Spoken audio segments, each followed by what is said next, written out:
Hey, welcome everyone to our webinar on push to pull. So hosted by TopLeft and Halo. So we're going to go through four mindset shifts MSPs need to make. And it challenges a lot of conventional wisdom, and it's been really helpful in the MSPs we work with. So again, welcome, and perhaps pop in the chat where you're connecting from and what you're hoping to get out of this, for what you've read on the landing page, etc. And we're going to make this engaging along the way. So I'm going to introduce our speakers. So there's myself. I'm the founder of TopLeft. I own two MSPs as well. I've got teams running those, Crafty Penguins and Improving IT. This is something we created. We needed it in our MSP over 10 years ago. And I'm also joined by Morgan. Welcome, Morgan. Thanks, Wim. Yeah, pleasure to be here.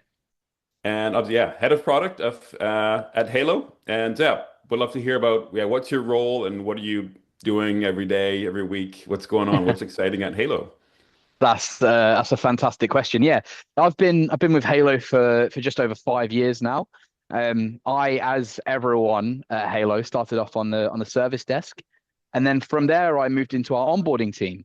So I've worked with hundreds of our MSPs over the years, sort of configuring the platform and helping them get the most value out of HaloPSA. And then more recently, sort of 2 years ago, maybe a little bit less, moved into the product management role and doing the same thing as what I've always done, helping our customers get the most out of HaloPSA, but perhaps just doing that on a slightly larger scale now. So I sort of help drive our development roadmap forwards. Still working with a lot of our customers, getting feedback from the platform. You might see me on support tickets. You might see me doing a demo or two. Really just sort of providing value wherever I can. Yep. I've definitely seen that you've been highly responsive and supportive. So I really appreciate you and just all of Halo and the culture you guys have built. So For very sure. impressive. Okay. And joined by a panelist, Tennille Simpson, Director of Technical Operations at Morgan Birge. So she's one of our top left clients and working with ConnectWise and got some amazing results. So she's going to share some of her stories as well. Welcome, Tennille. Thanks for having me, Wim. Yeah, and I guess I did intro you a bit there, but maybe you should share a bit of your history and what you do and your role at Yeah, Morgan. so when I started at Morgan Birge as the Director of Technical Operations, we were using a scheduling model. We ran into a lot of challenges with that, and based upon my history with awareness of agile methodologies, I went out looking for a way to implement a Kanban approach with utilizing ConnectWise. And there I found TopLeft. I was able to quickly stand up TopLeft, move us from that scheduling methodology to an agile methodology, and immediately start to gain a lot of benefits from that and have become a huge TopLeft fan along with the rest of our team. Yeah, and yeah, we'll share a bit more of your results along the way here. So awesome again, welcome. Let's roll into our content. And does any of this sound familiar? If it does, pop it in the chat and say yes, or this is me. Um, or if it never happens, put that in. You have a great plan for the week and it falls apart by 9:30 Monday morning. Got a nice schedule for the week for your technicians and it falls apart. Clients are escalating tickets, projects stall, there's questions from the sales team, priorities are shifting, no one agrees on what's urgent. Tickets get rescheduled yet again. Technicians are cherry picking what seems easy, and the important things are not moving forward. They're just sitting there and say, I'm working on it, I'm moving it forward, but it just actually doesn't get done. And you're chasing people for time entries and updates. Is this anyone here? Do we have the right people here? Um, yep, got a hand raised there. Yeah. Yep, Sure sounds familiar to how I used to feel, Wim. yep, Right. Yeah. Yeah. I've been there before. That's for sure. yep. Okay. So we're talking about a push versus pull. And so when we're doing a schedule approach and we're scheduling everyone full, whether it's projects or service, um, that's considered push. And this push versus pull terminology comes from agile and lean, comes out of manufacturing, or actually any workflow. But it's just kind of the history. These are methods that have been around for 50, 70 years. I have not invented anything here, not that smart. Um, so push is pushing work into a system when it's not ready. So it's using forecasts, schedules, can happen different ways. And just not understanding if somebody actually has the capacity, what's on their list. It's just like, here's more for you. And it ends up in their backlog, lots going on. And that's where we get this rescheduling chaos. Calendars are full, things are constantly moving being bumped forward, there's hidden bottlenecks and stressed out teams. And then pull is very simply, is we pull it when it's ready. And um, when there's real demand and we have the capacity. So teams pull work when they're ready. And so this prevents that overload, exposes the bottlenecks early, and keeps the work flowing. So in manufacturing, traditionally, people be like, well, we got to keep this factory busy. We got to keep all this equipment busy. We spent millions of dollars. We need to like maximize the production on this piece of equipment to make our money. So they end up pushing stuff in. If you got a work line with like 5 different machines on it, and the first 4 can do a lot, and the fifth one is just got less capacity. It's maybe 50%. You'd end up with a bunch of work just stacking up there. And so with a pull-based flow, it says we will only let work into even the first step in this work line to match the flow of the slowest point there. And just visualizing what's going on. So you can be like, okay, do we need to bring in more people? Do we need to upgrade this equipment? But we've got to see what's going on and just reduce that work along the line when it's flowing really smoothly and quickly through it. So one thing at a time. And we'll get into more of that with some examples. Okay, let's jump into this one. Why push scheduling fails? And it's first off, it's really hard to estimate how long tasks will work for someone else, take for someone else. For me, it's hard to estimate my own work. I'm way too optimistic. And even, hey, I'm technical. I've done all the support roles and development and everything. But to estimate it for somebody else, that's hard enough. And if you're a non-technical dispatcher, manager, it's even more difficult. Yeah, so yes, to Neil, obviously you made this shift in at Morgan Birge. What have you seen why like just push doesn't work? Yes, to your point, it's so hard to estimate how long something will take. So you either have a dispatcher that's estimating, maybe they're saying, oh, this is pretty short, so I think an hour, this is heavier, so 4 hours or days. And it's just kind of this broad estimate. And even if that dispatcher reaches out to even the exact tech that's doing the work, we all know you get into those technical challenges and it's hard to estimate even your own work. And so when we're not able to estimate properly, that leads to all sorts of other issues that we'll talk about here in a minute. Yeah. Yeah. Yeah. So the dispatching, when we just push it to find a hole in their calendar, so we're playing that giant Tetris game, and we fill the spot. We don't actually consider what they've already started and prioritizing that. So they end up just starting a lot of tickets and not getting done a lot of work in progress. And it gets, You don't have, oh, sorry. um, yeah, technicians working from their calendar and they just end up with 10, 20 tickets that are started, not finished. Wait, go ahead. Yeah, you lose that visibility, right, to your priorities as well. So then you have all these tickets open. What's your priority and how are you getting that scheduled? Yeah. And this one here, you've seen that constant rescheduling of tickets.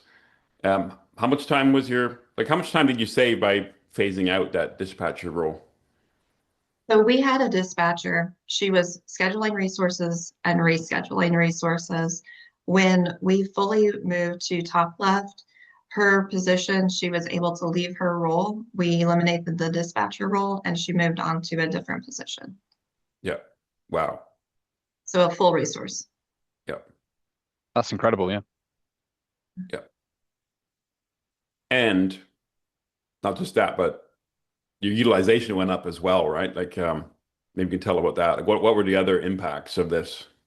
Yes, our utilization went up. So instead of resources having a dispatcher say, okay, you're going to work on this for this length, what I found was if a dispatcher had overscheduled a resource, we work remote. They were playing games until it was time to do their next scheduled task or doing something else. And so when we moved to the model where they had a list of their priorities, they were able to work a task to completion and then start the next task.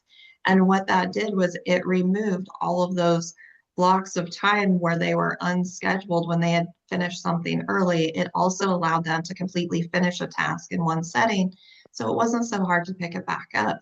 That completely changed our utilization.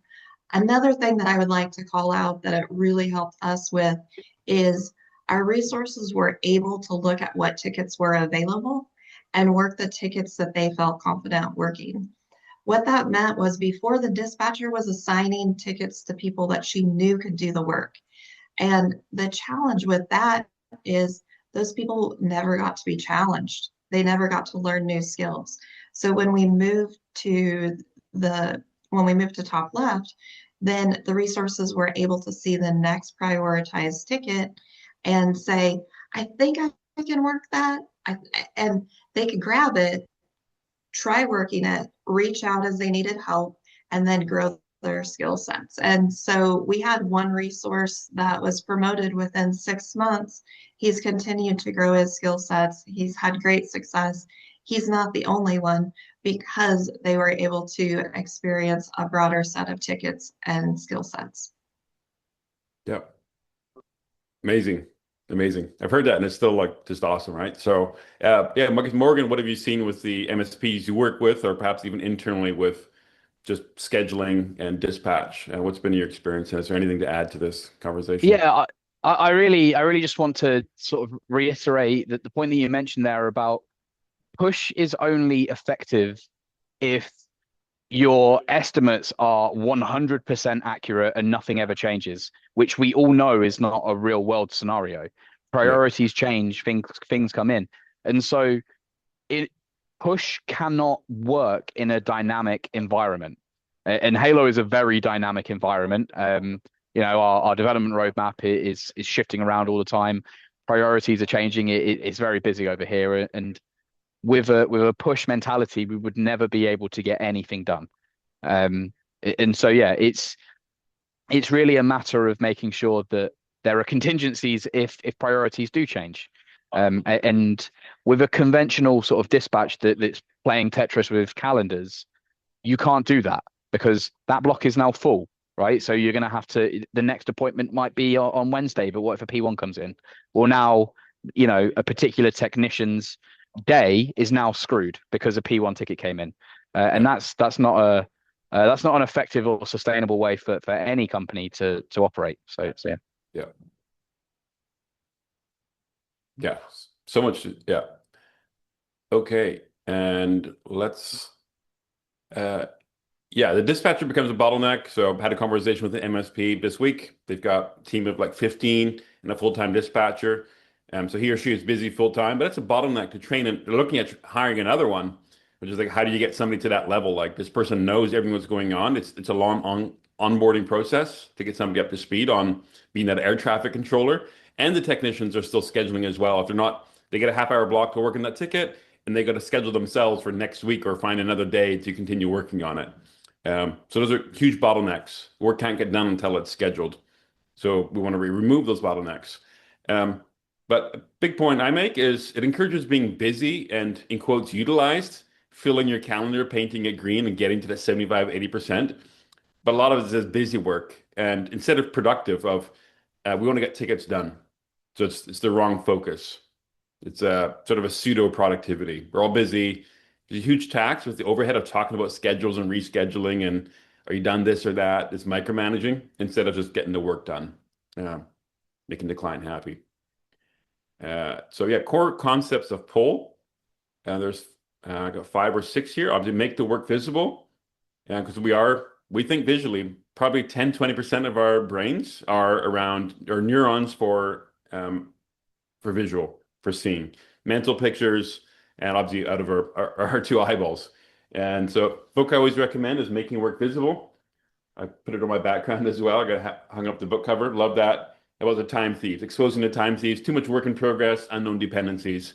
Highly recommend that one. So People do this with sticky notes and whiteboards. I see this in many facilities. I've seen it also in MSPs are doing this because it's just PSA wasn't helping them, and they're like, we got to get tactile with this and visual, and to do it that way.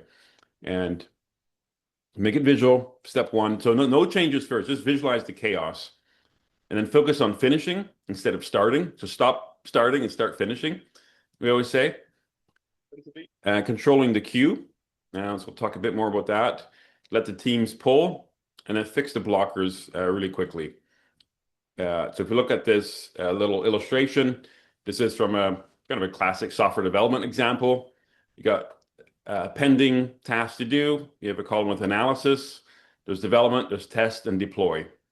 And there's numbers on top representing how many they are allowing in each column. And so just saying, if we've got 3 to test, development is not allowed to pull more in until the test ones are done. So they want this no more than 3 in analysis, 5 in development. And they've got doing and done, and test is pulling from that done column. So it's this, there's a left to right flow. So work comes in at the top left, actually the bottom of the top left, or the left column, floats to the top, and then analysis will pull from the pending into their doing, into done, and all the way through. So left to right. And so we want to focus on getting it out the end. So getting stuff deployed, and then working backwards to tests, to development all the way through.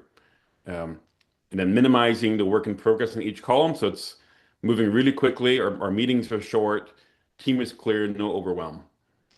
Yeah, I had no other. Yeah, so that's the basics of pull with a Kanban flow. So yeah, there's a shift. So yeah, 4 mindset shifts, as I promised, moving from schedules to flow.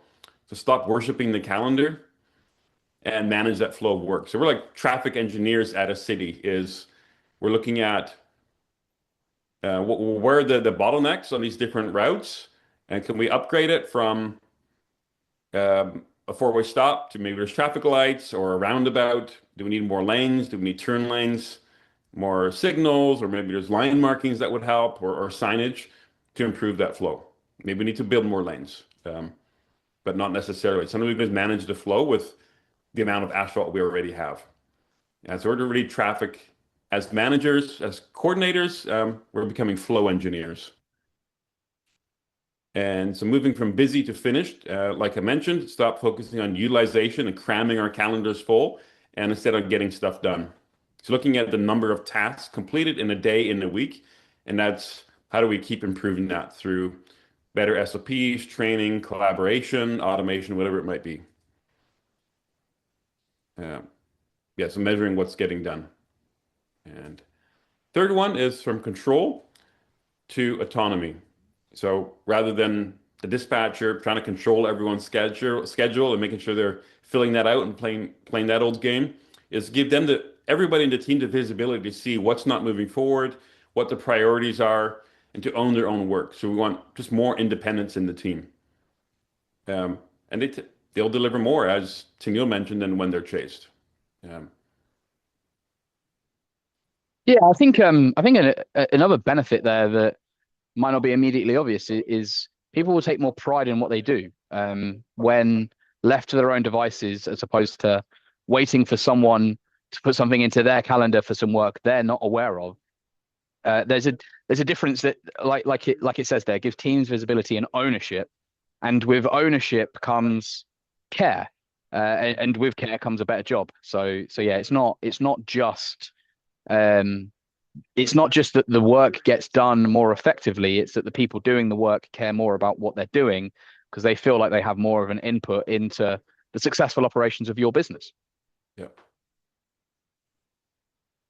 And Tino, what have you seen with that sort of culture shift as you visualize the work and team is collaborating? What have you seen? Yeah, so I think it is about the team ownership, right? So here's the work that we have to get done. How are we going to team together in order to get it done? And I hate to almost gamify it a little bit, right? Like, how do we get the tickets over to the right side of our board as a team? How do we get this done as a team? And I think that visual and the team ownership really allows the group better conversations. So you start to break down the work, right? You'll have somebody that's more senior say to someone that's more junior, say, hey, if you'll take this part of it, let me know when this is done, then I can do the harder technical part. And maybe you can even watch me do the harder technical part, and then you'll know how to do it the next time. And really bring the group together in order to gamify getting the work done. It's a different mindset, right? Because when you're scheduled to do work, it's just there's just more work coming, and you're just knocking it down. But this way, you're coming together in order to accomplish it. Yeah. Okay. Yeah. So fourth shift, I believe, from fixed to adaptive, because plans are changing, as we talked about, from moment to moment. Stuff breaks, a router breaks, Cloudflare goes down, AWS goes down, and there's our days gone. DNS breaks somewhere. It's always DNS, right? So let's just make that normal. We got to respond to change. And elaborate schedules, we're just fooling ourselves because that's not never the way it pans out. If you screenshot that at the beginning of the week, you look at the end of the week, it's changed and it's not all done anyway. So let's just embrace that and just be nimble. Prioritize and pull that next ticket. Yes. So, and we can still have commitments, like clients will have expectations around project schedules and such, but keeping it maybe over a week or two and not looking at a month, 2 months out on the dates we set. Wim, Okay. I think that commitments is always such a challenge to the mindset when you move from scheduled to an agile methodology. And I think that's because we think when we schedule something that it's going to get done during that time frame, right? If I schedule it, then I know when it's going to get done. But if you really pull back and think about that in reality, you schedule it, it may be accomplished during that time period or it may not. And so you you really don't have that certainty with scheduling. What I've found is I'm able to make stronger commitments to my customers moving to agile because I have fewer items that are actively being worked. I have better visibility to my work, and therefore I'm able to prioritize my work and commit to when it's going to be delivered. Yep, exactly. Okay. If anybody has questions so far, yeah, pop them in the Q&A and we'll see if we address them along the way or get them at the end. Um, People will have questions, I'm sure. Let's go into, I think we'll do a brief demo on Halo, Morgan, and then I'll do a demo of TopLeft. So you can just show some of the general things in Halo, because there's people here new to Halo and maybe you've not worked with it too much, or maybe some of the new things you guys have rolled out recently for an update for, yeah, just new features you guys have done. And then I'll get into the Kanban boards and Gantt and such. Absolutely. Great. Yeah. Let me me- share my screen. I've just sent you a request, Wim. Hopefully that's all good. Yeah. Let me Cool. Yeah, that's make looking better. where's my, Cool. Hopefully you can see my screen. just a second. I'm going to replace, and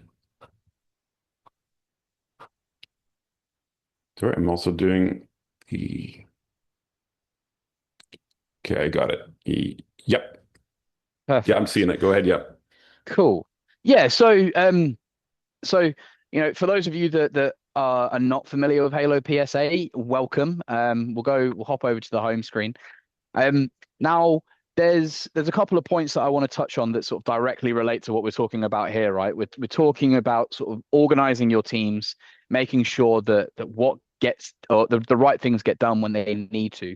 And information is readily available to everyone in the team that needs to see it, and in your service desk, your project management, even your sales area, all of your departments are properly organized.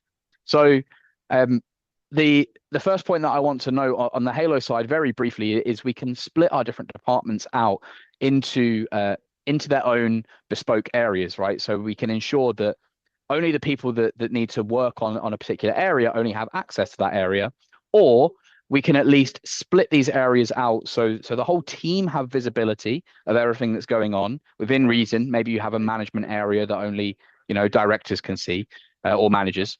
But more specifically, what needs to be done is segregated into the respective areas.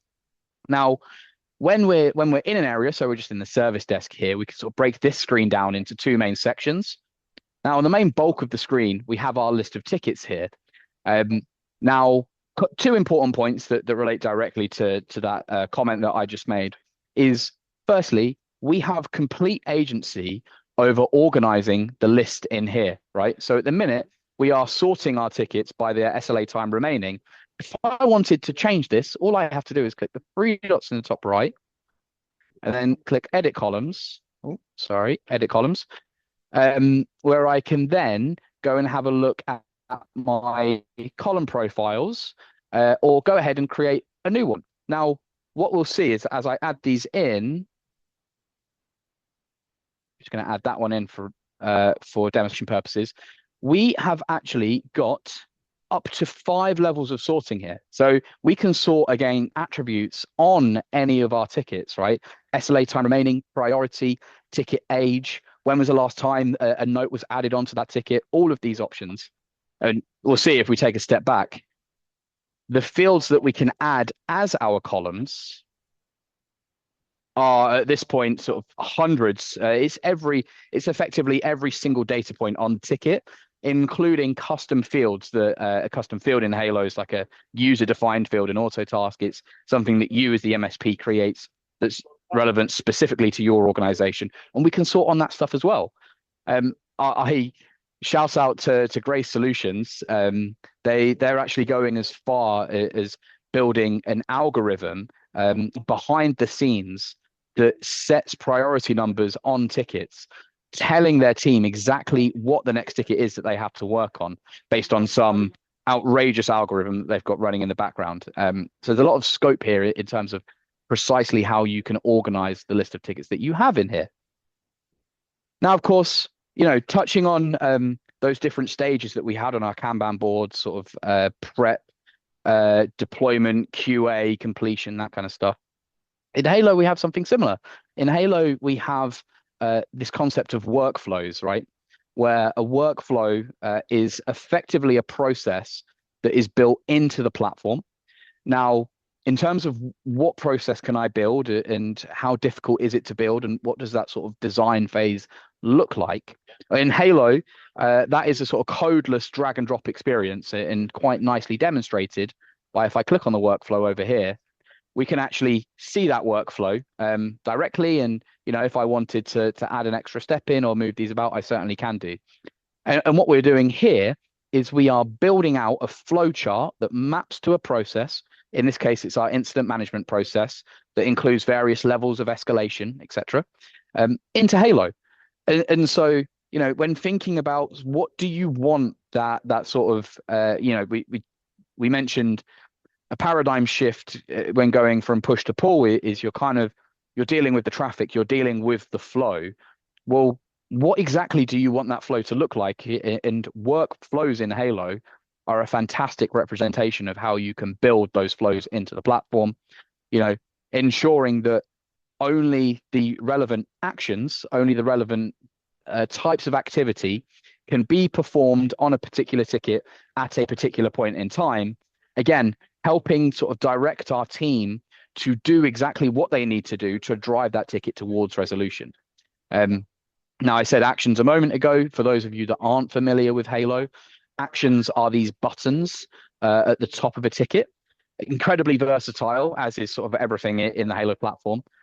These actions can do everything from adding a note on the ticket, sending an email to the end user, creating an appointment in Outlook, all the way through to sort of running or queuing a PowerShell script or making an API call to an authenticated API to fetch some information and do something with it.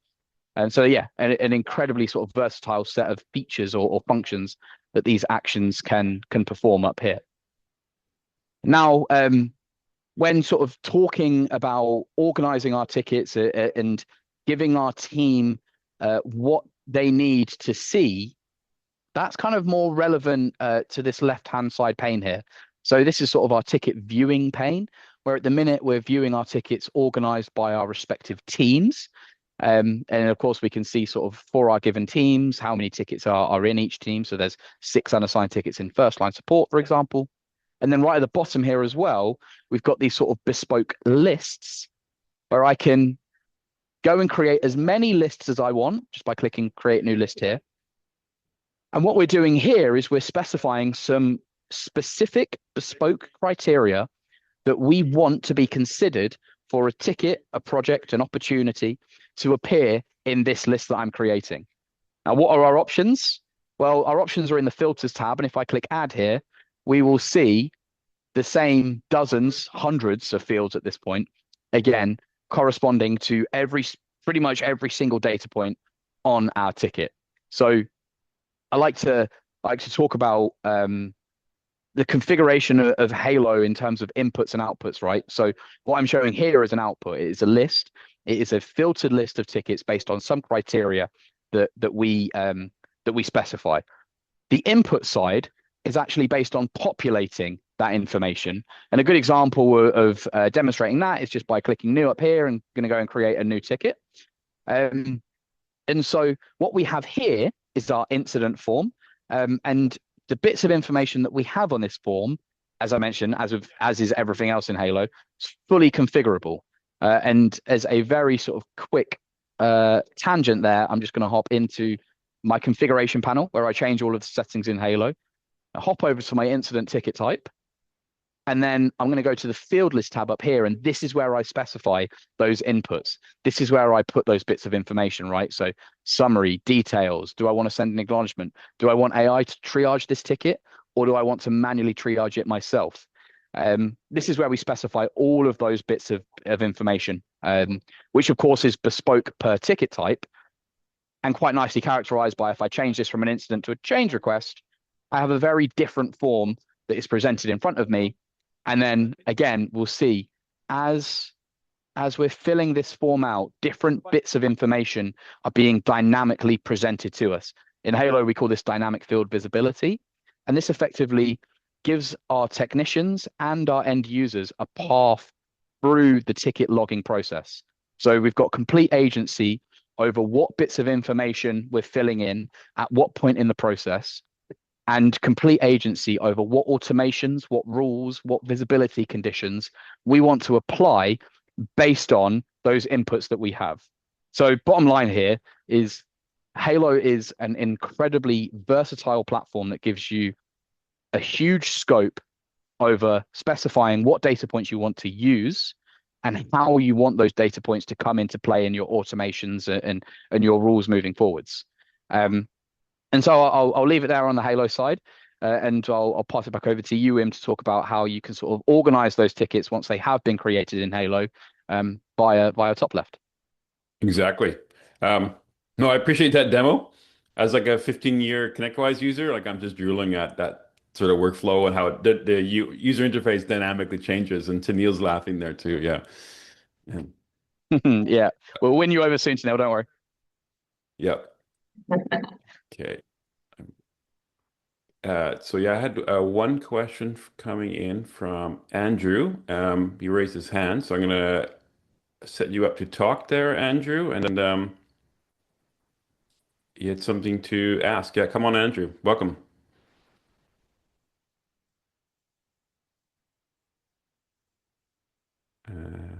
You're unmuted, sir, but I can't hear you.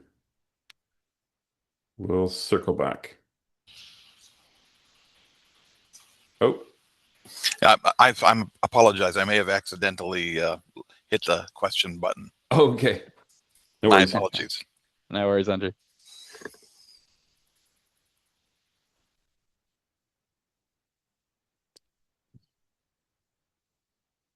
Make sure send live is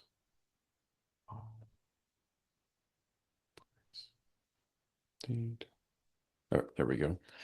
And so, yeah, thank you for that, Morgan. So on top left, yeah, like I mentioned, many organizations have physical Kanban, sticky notes, and whiteboards, which they live and die by. So different color stickies, different maybe Sharpie notes on that. You highlight different things, you write people's name on it, and you can just visually see where you're overloaded, what's not moving forward. So let's go into the demo. So I'm going to show you. So we've been integrated with ConnectWise for over 10 years. It's something I needed in my MSP, so using ConnectWise. And we added Autotask support, I don't know, 6 years ago or so. And we added Halo support this year. So this is the ConnectWise, or what we call the old UI now. As we built the Halo integration, we did like basically a rewrite on the product and for modern web interface, dark mode, just a lot better to develop on. So if you look at the website, you'll see a lot of these screenshots from what we've always had. So I'm going to show you our Halo integration. So it looks like this. You got the dark mode, you got the search, the different things in there. So a lot of new quality of life thing for users we've put in here. So we've got the full integration. This is the project overview. Looking at your, if you got 10, 20, 50, 100 projects, this is the very handy to have. So different views on the project flow. So when we talked about some of the examples of the Kanbans and that left to right flow, that should happen at the project level, but then also at your task level. And just kind of as a looking at your portfolio, we can see this MSP's got 4 in progress projects. Is that good or bad? Well, it kind of depends on the team size. If they've got 10 engineers working on it, maybe they can do more projects. But if it's like a 1-person, 2-person team, maybe it's too many and they should be doing fewer at once. So we want to keep those moving forward. So this will highlight if you're over budget, over the dates, those sorts of things. It is all drag and drop. So you can move them around and pick your status. And that's going to go and update. Sorry, I had a status mapping issue there. That's something on my configuration. It'll go and update Halo for you as well. So different views. We've got the Gantt charts, and to see, again, for the project as a whole, not at the task level, where are these projects at? As you can drag and drop, adjust the start and end dates, and that will update it real time in Halo for you.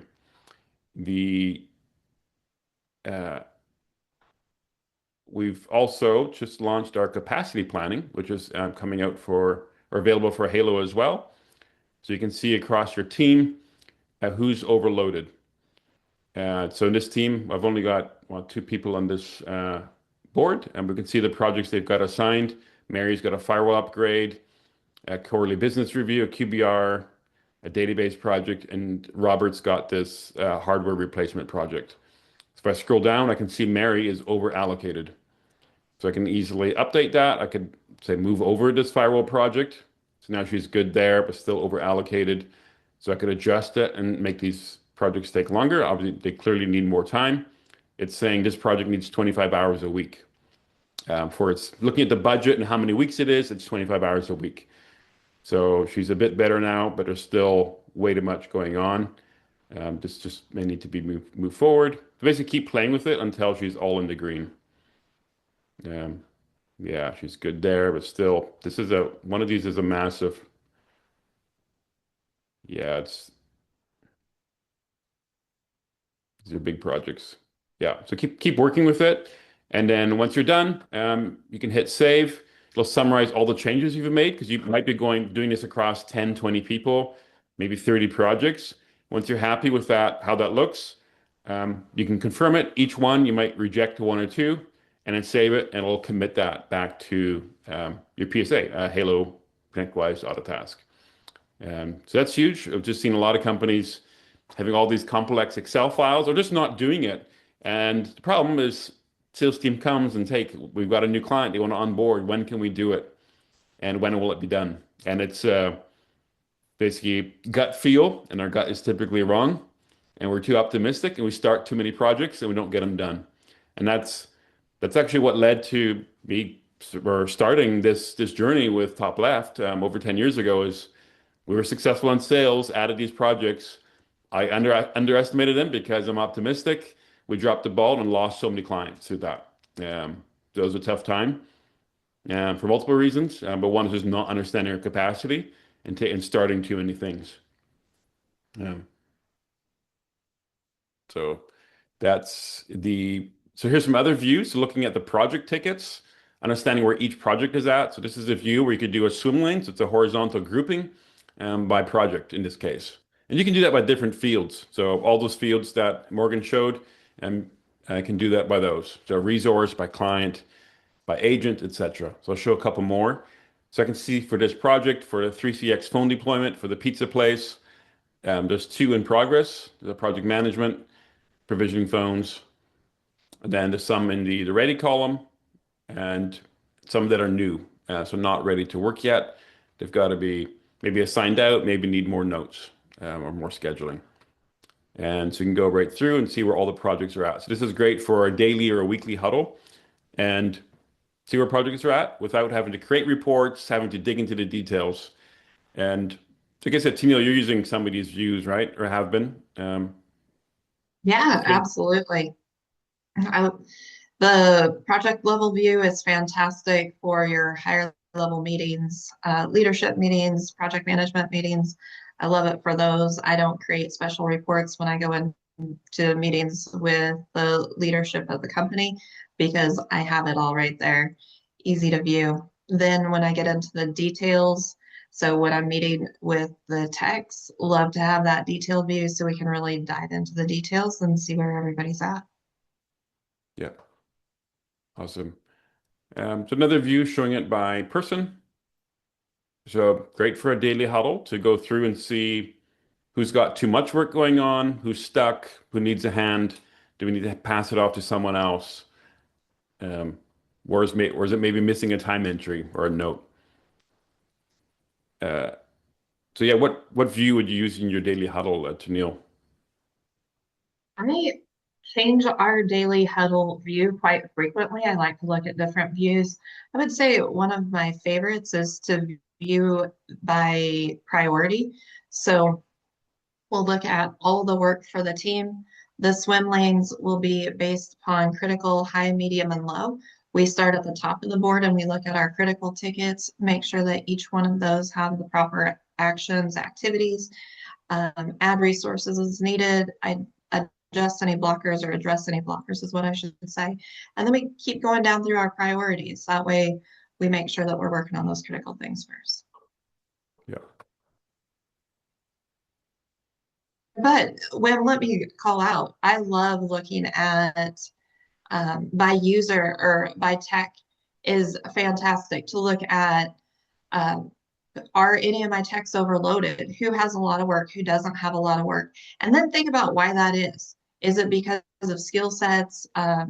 Is we just had the Windows upgrade, right? That I know that impacted a lot of companies because you needed that specific skill set. Is there something that's going on in the industry that's driving some of your resources being more committed than others?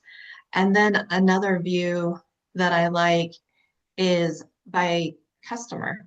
That way, say I'm sending somebody on site to a customer. I love to look at that view and then I can see, okay, I'm sending this person on site to address this issue. Are there any other issues that I should have them address while they're on site? So just a few ideas there and just a call out of there's different views to address different issues. Yeah.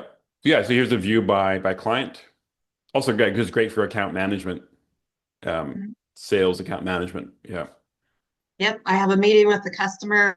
What do I need to prepare to discuss? Yeah. And so, yeah, speaking of that is some clients will screen share this with clients. So you could filter this by a particular client and just show theirs. Let's see here's what Freston has. So you can just screen share this or screenshot it. And then we also have the client portal. So we can let your clients log in and see exactly where things are at and service and project, and they can drag and drop and have a very similar visual to what you see here. So that's something we've had for some time with ConnectWise and Autotask. We don't quite have it for Halo. That'll be like a January thing before we have that totally available. So the So yeah, when you set up your board, very easy to customize what's on there. So part of the new UI is we had a query builder for how you filter your tickets to show on there. To get really specific to that process. So filter on any field, do your ends and ors, nested logic here, and to show really what matters to that team and that particular flow. When you do have a question, can you turn on and off the new UI view on a per user basis? Yes, yep, that's an option in the user settings. And then with the new UI, there are new boards. So you could have your existing boards, and right now you have to. So if this is for ConnectWise and Autotask only, we're basically creating new boards. So you can just play with those, experiment before you delete the old ones and get everybody on the new ones. And that's until we get an upgrader tool. Yeah. So yeah, just shoot a message to help@TopLeft, and we'll turn on the new UI, and you can start using that. Okay. So yeah, you don't need to do the groupings. You could just have a board with all the tickets, all the visuals there. So when somebody is working on tickets, they would typically work from this and just say, show me my tickets, maybe full screen it, get rid of some of the extra stuff. And this is what they would work from. So here I'm logged in as Amir, and he's got 7 in-progress tickets. He should be getting these down first. Fix the virus, a high priority ticket, update the firewall, and down the list before he pulls in a new one. So work on it. And from here, you can also edit anything on the ticket. There's time and notes. You can log that. There's dispatch as well. And so if I look at Amir, you can easily. So this is, again, we were talking about in the context of this whole presentation, uh, moving from push to pull. We do not want to abuse the calendar for prioritization, but still schedule if you got, like, say, on-site commitment, you got to call the client, you got to do a screen share with them, reboot a server, those sorts of things. Yeah, definitely schedule those. So you can easily do that in here. Just pick the time, move it around as required, and save it, which will push it back to Halo, which would push into your Outlook calendar as well, I believe. And then your attachments are here too. So you can work the basics out of here. Some of the things like the actions that Morgan showed, those will be coming as well. But that will probably be more like a January, February thing.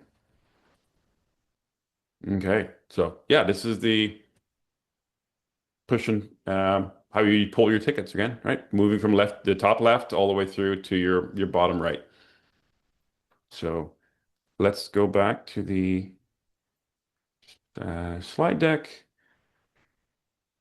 So just recapping the value we're bringing to Halo on top of what Halo already does, which is a lot more than ConnectWise and Autotask. Again, we're purpose-built for Agile and Kanban. This is all we do. So it's just more customizability there. Training and coaching on these pull-based workflows.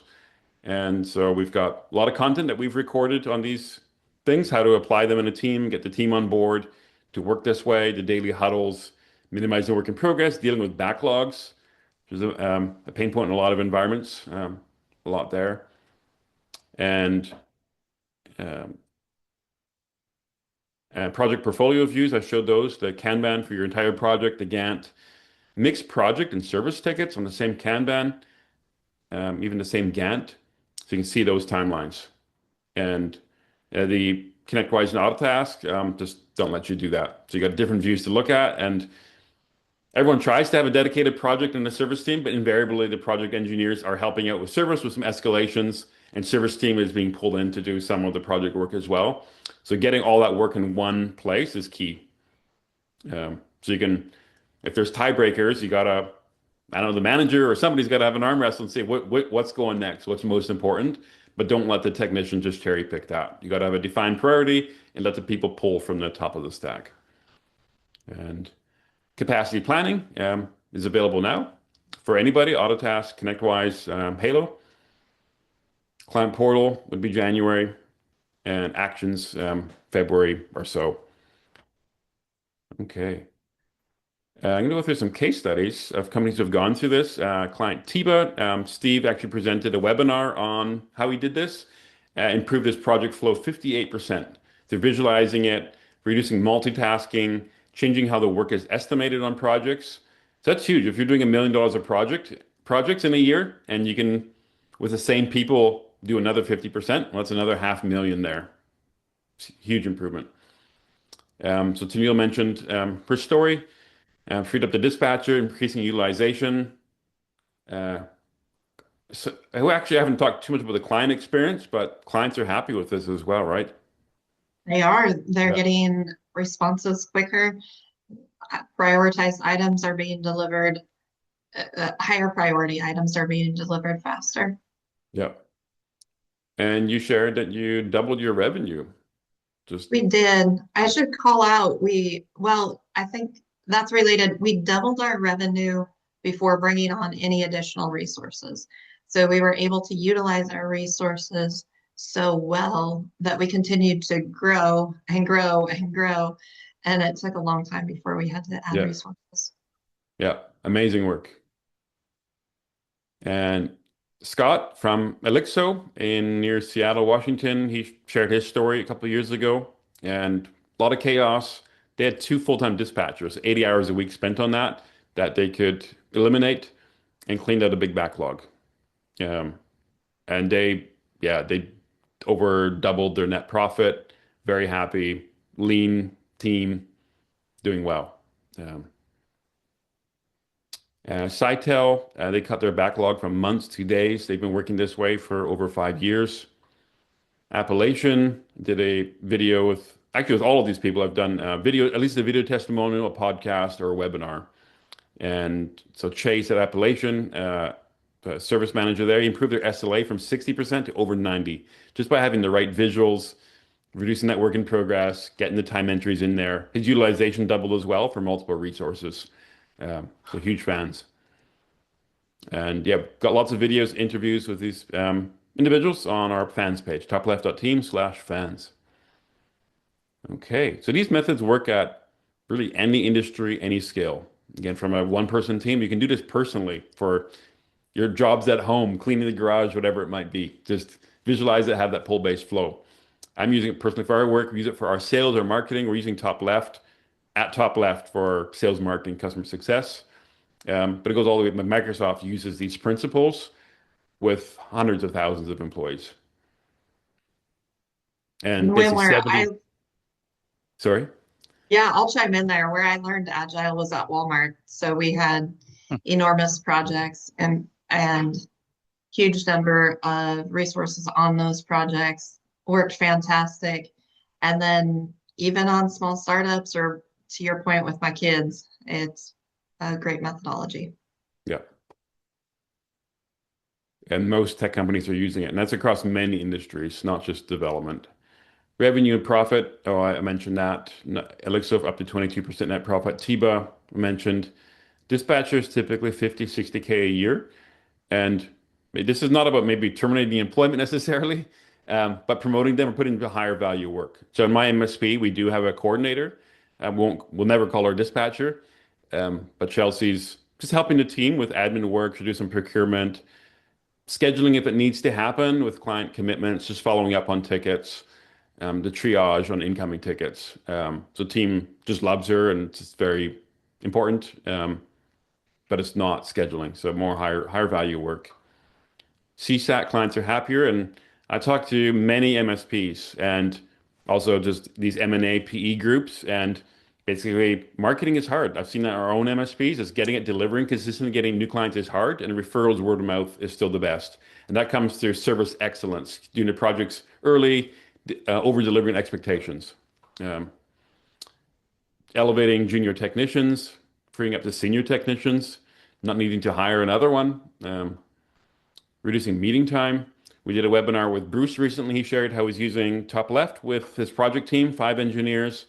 They have 1 hour meeting every Monday morning, and that's it. And the rest of the week, they're just pulling tickets, getting stuff done. Retaining staff, reducing overwhelm and burnout, because our cost to replace is really like 12 months salary, with training, recruiting, onboarding, all of those things. Okay, objections. I'm speeding up the pace here. Are there questions in the queue? Well, that one's done. No. Let's we are running behind, so we'll go over a little bit here. Hope everyone's okay. Uh, let's go through a couple of these. To Neil and Morgan is objections from previous skeptics. People say we need scheduling. Clients expect dates. We're different. We're too small. We're too big. We'll lose control. The team isn't ready. What else have you seen or heard, to Neil? So, yeah, I heard a lot of all of these. I know I commented earlier on the scheduling, which I feel like gives you a really false sense of confidence. Um, I, sorry, I'm going to hand it back to you for a second. Let me think about this a little bit. I had an idea and then it flew out of my head. Okay. Uh, yeah, so scheduling for contractors and on-site work, yeah, schedule it, right? Because the third parties, they've got their own schedules still working, so deal with those. Um, this happens, works for any size. Yeah, we lose control. I feel like you've got more control with this. When you set these parameters and you give the team the visual so they can own it, is you can shape this and the workflow is better. And with the schedules, we think we have control, but we don't. It's like a mirage with all that rescheduling. And our resources can still be interrupted and pulled into all sorts of things. So are they actually working the schedule? Or are they just off the rails and something's taking longer? They got pulled into something. So do we really have the control? The team isn't ready. That's, well, let's get them ready. And this is a um, we don't want to start with massive change. The first step is visualizing the work, not making any changes. And then you start to look at, okay, maybe we schedule less and having them look at this queue to pull their next ticket. So very small changes every week, and you stack those changes. Um, and then another thing is just leading by example. As leaders, as managers, as the coordinators, so we're looking at the visuals, starting to work this way, and then it's going to bleed over. We'll get a fear of missing out. Uh, so yeah, we've got to get them ready for any change, whether it's a new RMM, new automation. You got to launch it properly and get their buy-in. So how do you deal with the clients expecting dates? How have you dealt with that one?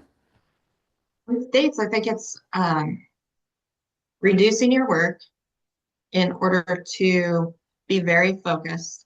And then with that, have those high level committed dates and make sure that you're prioritizing your work in order to meet those dates rather than scheduling your work to meet those dates.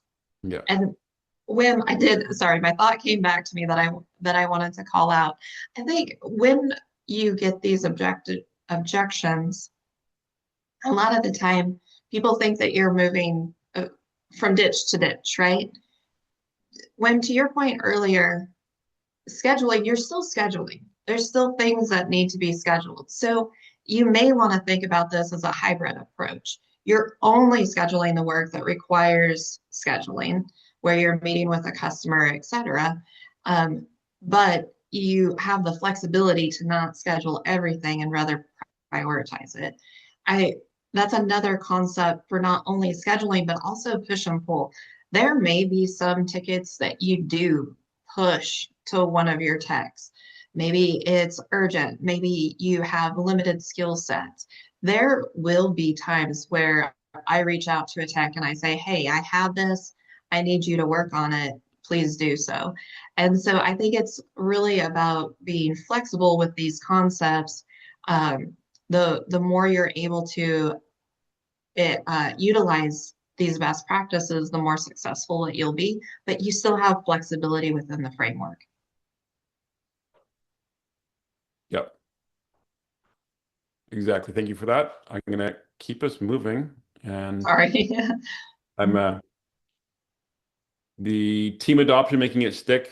Kind of mentioned that educate and align and explaining the why, what's in it for them over traditional ways of working.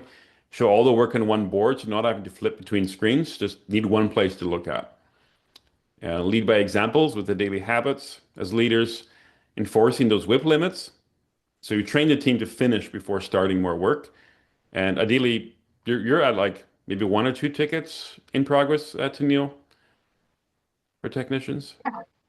Definitely. So for our in progress, we like to have, to your point, one or two.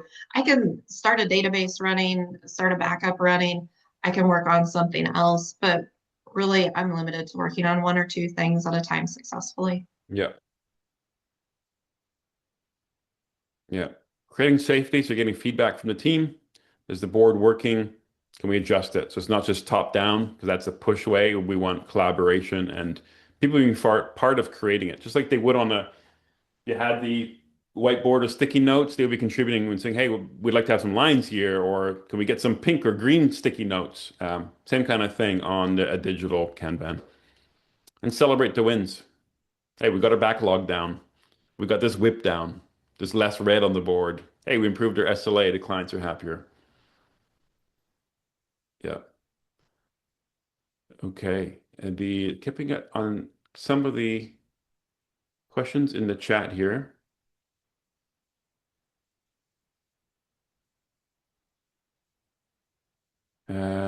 Blum says it's funny that pull variant works with priorities based on the present, while the push variant calculates goals in advance of the future. In terms of wording, it's the opposite. With push, the impulse comes from the present and moves forward, while pull sets future goals and you go there. Because that's one way of looking at it.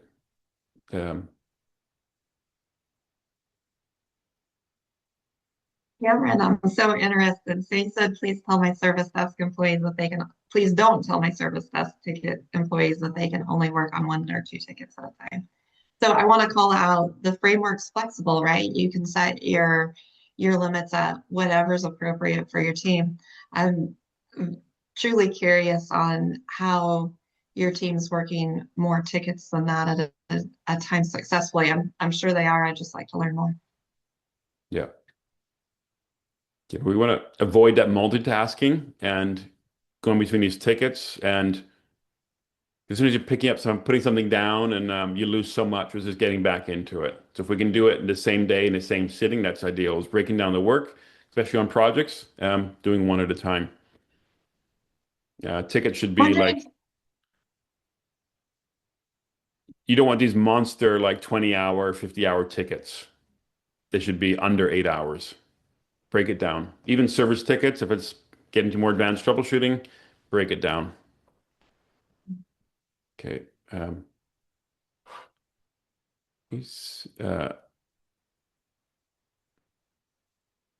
you start with what you're doing. You get the quick wins, the small improvements every day, respecting the people. You've got account managers, project managers, engineers. We can't flip the apple cart over in a day. And commit to ongoing learning and development. Nobody has this all figured out. And people training on this, they're like, wow, there's so much to learn. And I love to tour companies doing it because I pick up more.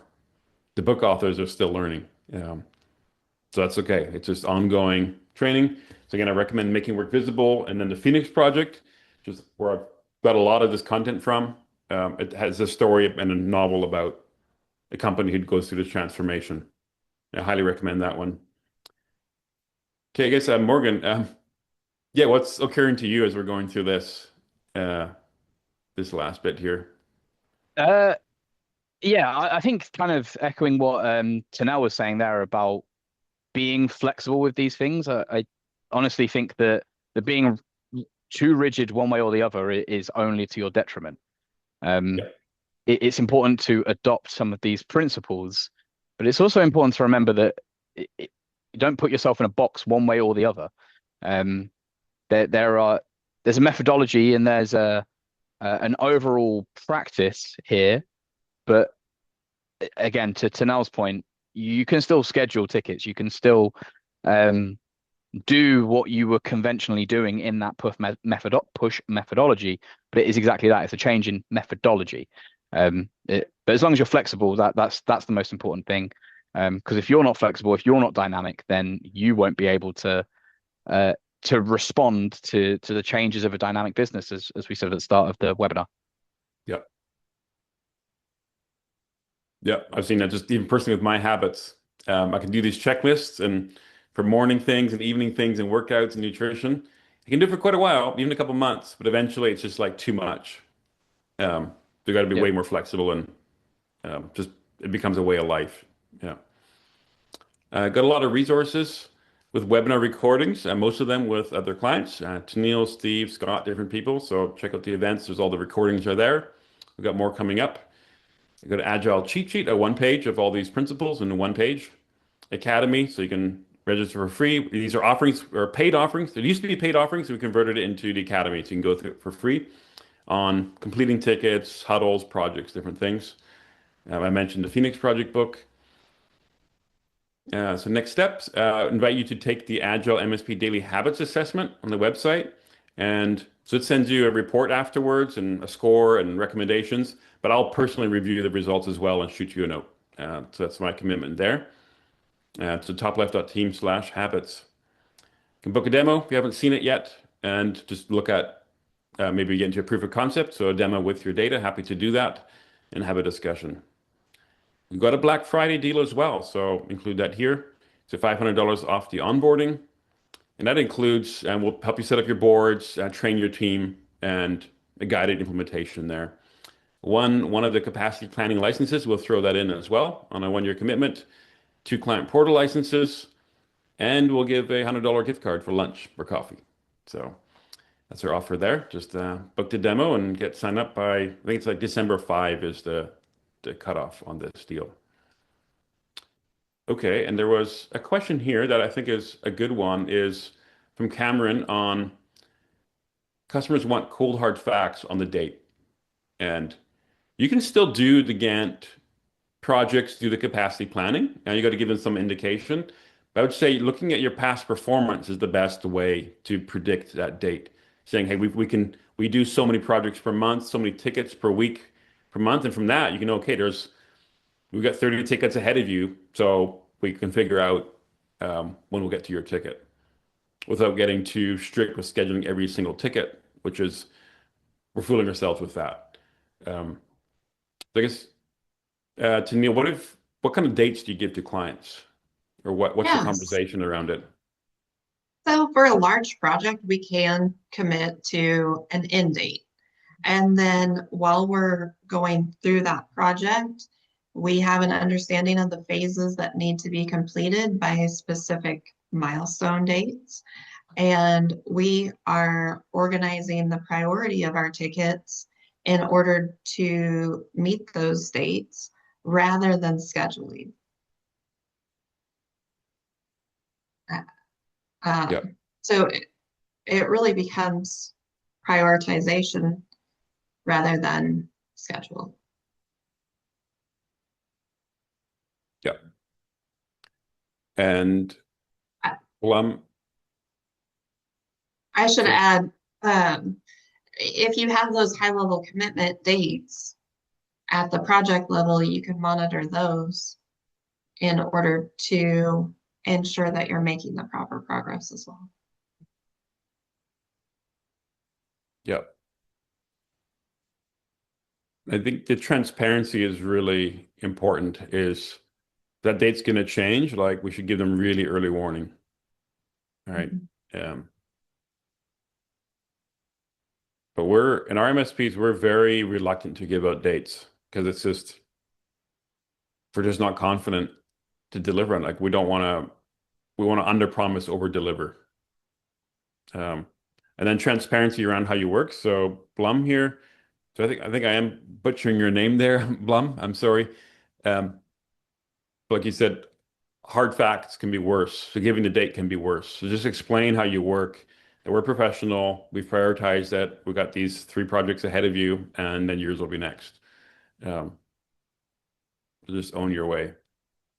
And then the book gets into this, and it's based on the goal, which talks a lot about that as well, and just telling the client, yeah, no dates, but we're very fast because we do this pull-based flow. Okay, we are way over here. Thank you everyone for showing up and being here, engaging, great questions. Thank you, Morgan. Thank you, Tennille. And it's been a delight. And again, book a demo and we'll talk. So thank you all. Enjoy the rest of your evening, your day, and we'll see you next time. Thanks, Wim. Thanks, everyone. Thank you. Yeah. Thanks all. Bye-bye.